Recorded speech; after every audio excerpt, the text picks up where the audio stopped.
Hello. When I was younger, I had zero confidence, and those years were hell to me, like the worst years ever. I know that there's some of you out there going through the same thing, and it's pretty shit, to be honest. It's not very nice. You feel that you're the only one going through those emotions, which is perfectly natural. Of course, you'll feel that. I think the nature of being unconfident will stop you from talking to other people about it. I want to share with you my story. Because I was kind of thinking about this the other day. How did I get confident? I wanted to remember it. Number one is to face my fears.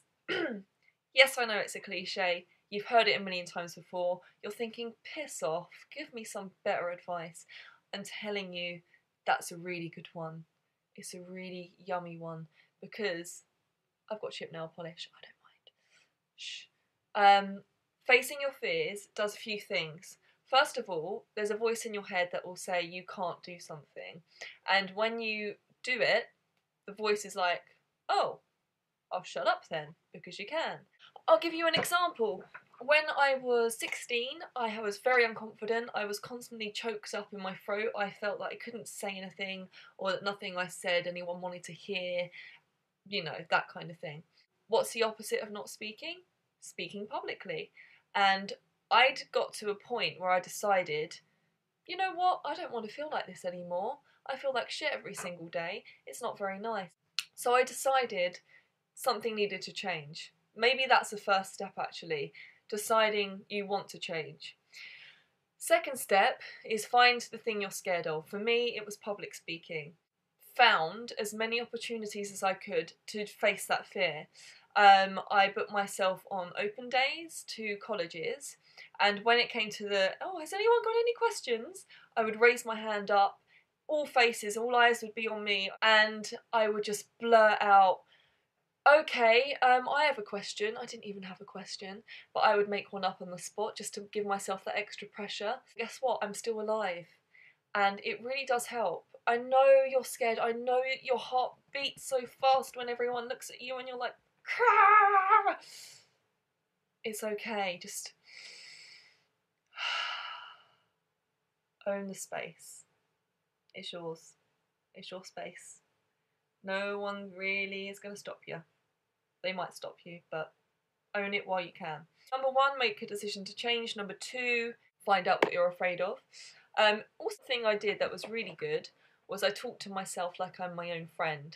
When you can get to the point where you can praise yourself and speak to yourself like you would a friend, like a best friend, that's when you're like, that's when you've got that inner core of confidence that can't be shaken. Yeah, another one.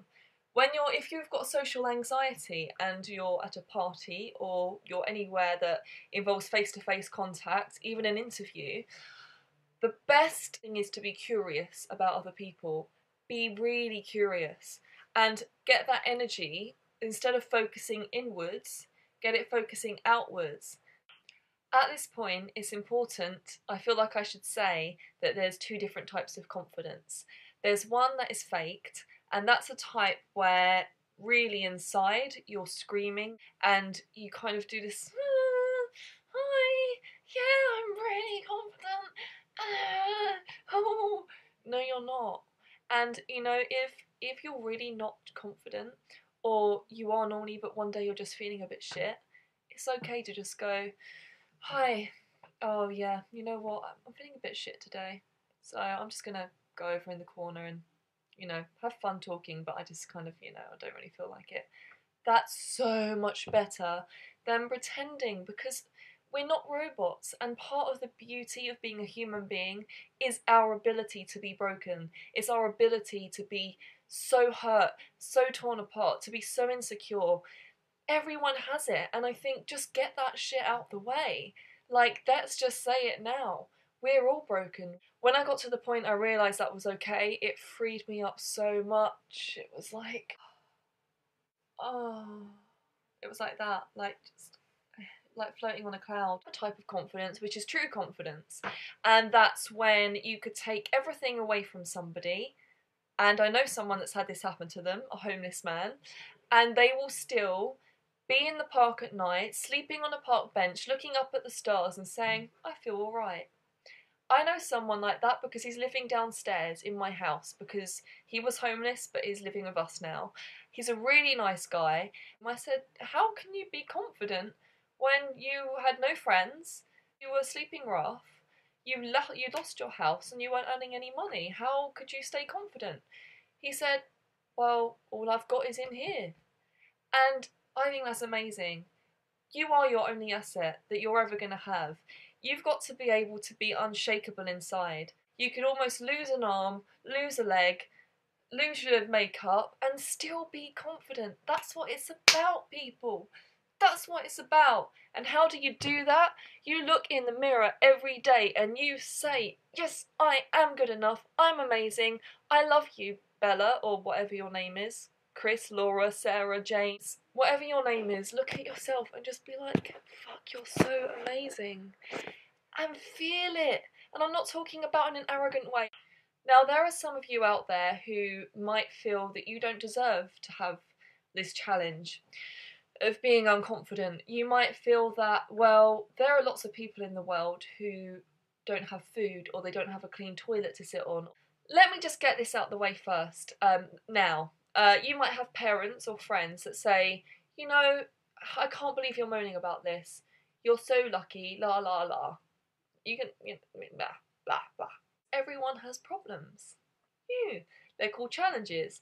And if I break my leg, but my friend doesn't have any legs, it doesn't make my broken leg less painful. It still hurts, which means it's still a problem that needs fixing. You might have everything in the world. You might be a multi-millionaire who went to the best schools and have got really rich parents. Good. That's okay. It's still okay to be unconfident, and if we can just own that, then I think the world would be a better place, because then we can overcome the challenge without feeling guilty for having the challenge in the first place. So I've written 5 things down that you can do that will really help boost ya. Number 1. Let me get my list.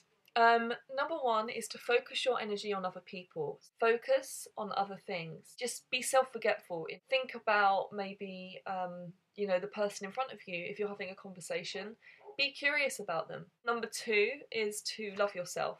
Just talk to yourself like you would a best friend. Number 3 is to change your views on yourself. So you would have been given labels by other people in your life. I certainly got given labels at school, which, when you're given a label, you tend to live up to it, because I don't know why, it's human psychology. Someone says, you always let me down. Then you think, oh, I'm a letdown. And then you start to think, oh yeah, I'm that girl that's a letdown, and other people will say she's a letdown. That's not true, and don't own that, because a lot of this stuff is just blah. And what you need to do is give yourself new labels. Make it a good one. Maybe one of your labels is that I'm an unconfident person. Yeah, I'm Joe with the, confidence problem. That's just who I am. I just don't really have any confidence. And as you start to believe that shit, it will manifest in your brain, and your brain will give you the answer, which looks a bit like this. Hi. Yeah, I'm okay. How are you? And that's not very attractive, because guess what? When people have insecurities, when someone's afraid of my dog, she will bark at them because she gets freaked out, like, well, why are you scared of me? This looks scary now. Should I be scared too? A lot of humans, we find it difficult to communicate with people who don't like themselves. And there are some people that are brilliant at it. They love communicating with people that don't like themselves. But I think it's a good idea to like yourself, just for your own well-being. So you need to give yourself a new label. When I was 18, I got given a book for my 18th birthday called The Luck Factor by Richard Wiseman. I only thought about this today. I thought, why do I always think I'm so lucky? And why does everyone class me as the lucky girl? And I remember I read that book and I put into practice his luck school at the back of the book, which is basically doing things that really make you lucky. And it's quite magical, really. I see money on the floor, I meet millionaires, I have very good friends, I get lots of opportunities all the time, and I'm quite lucky. It can be learnt. That's a brilliant thing. This stuff is not like she has it, she doesn't. He has it, oh, she has it because she's got really long legs, and she's really confident because she went to a really good school. Or I know she's confident because she lived on a council estate and had lots of people around her. It's all there. Confidence can be learned. Let's just, whoever you are, wherever you're from, that's what I want to help you achieve, because I know what it's like to not be confident. It's horrible. Don't bother with it. Just think right now, fuck it, I don't want to feel like that anymore. I want to feel amazing. I want to feel confident. I want to get up and feel good about myself. And you can. So to conclude this confidence lesson, I would say you might be sitting there and be thinking, right, yeah, she doesn't know what I'm going through. I don't know you personally, but all I can say is I've been to the point where you don't want to go out, and I haven't been out for many weeks at a time when I was younger. I've been to the point where you cover up all the mirrors and you don't want to look at yourself. You're at a party and people don't really want to talk to you. You feel really unconfident and you don't want to talk to them either. Where you remember all the bad things people have said to you, where people at school have beaten you up, you've got your nose kicked in, where you've had eating disorders. I've been there. And I'm not afraid to say that because it's not my problem. Everyone has these problems. It's not like, oh, this is Bella's problem. I think it's more common than we dare to admit. And there are ways out of it. Confidence can be learned. Being lucky can be learnt. Being happy can be learned. There's systems. So I'm thinking I've covered a lot of stuff, I think. Number one, it's normal to be unconfident. That's a good one, because now we know that it's not just us, and it's a human thing, and being human in this day of robots and technology is a beautiful thing. So if you're feeling like shit, that's okay, and it's okay to say to some people, I'm feeling a bit shitty today, and if they go, oh, blah, blah, blah, go, meh, and that should sort it out. Next one is to change your views about yourself. Oh, let's write down what I want to be. I want to be Bella, the lucky girl. I want to be Jessica, the girl that can sing really amazingly. I want to be Fred, the guy that can play basketball like a god. And then you start to live that.